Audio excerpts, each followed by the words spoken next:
So Horst, I want to ask you a question at this point. I know that you teach this subject to students, and so I know people are thinking right now, "Wow, this is very complicated." And I have a wide variety of people that are involved in watching these broadcasts. People that have just been introduced to blockchain over the last couple of months, and I have people like yourself and others that are longtime experts and developers and are developing complex, applications. How can people best learn about blockchain? I mean, how can they go forward and learn some of these things that you're talking about today?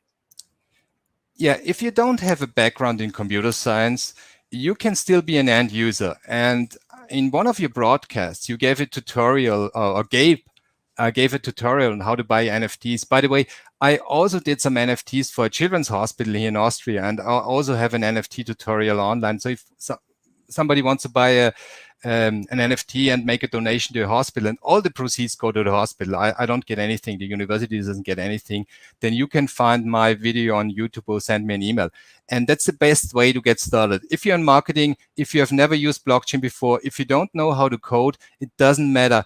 Do what, I think it was episode 12 or something like that, do what you can see in the episode where Gabe was showing how to set up the MetaMask wallet and how to get a token. And again, mine are really cheap if you want to use those.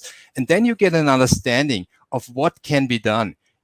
I initially bought Bitcoin 2015 or something like that to make a transaction. I didn't buy it as a store of value. I wanted to buy pizza, and guess what? I got it. You wanted to buy what? No, I bought a pizza to eat. Oh, a pizza. Oh, you did. Pizza, yes. And, I did it in order to better understand blockchain. I wanted to get a wallet. I wanted to get my Bitcoin, and I wanted to make a transaction. After I was finished eating, I went online and checked the Blockchain Explorer. And it's a long journey.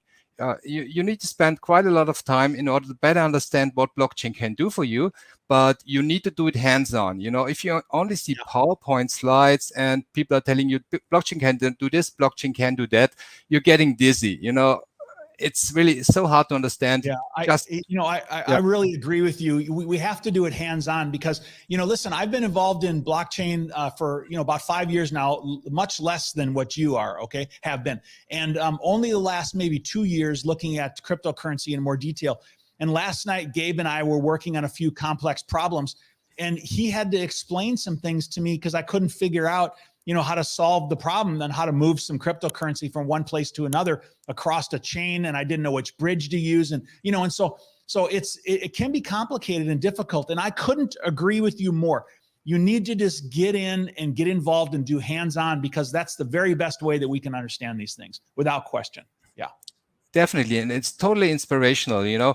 I just edited a book together with Mary Lassity from the University of Arkansas. And I was reading all those chapters in the book. And at one point in time, I was reading about Web3 and the metaverse and gambling, and all of a sudden, when I was reading this chapter, I had a feeling, wait a second, this is about supply chain management in a way, because in gambling nowadays, you have those in-game items, and they need to be, you need to trade them between peer-to-peer. And in supply chain management, it's basically the same thing. You digitize something, you have some digital twin, and then you also need to move it around. So you learn a lot by seeing what other industries are doing. That's kind of amazing.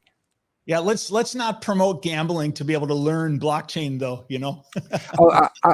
It was not directly gambling. It was using some kind of metaverse application. Yeah, it's just a joke, Horst.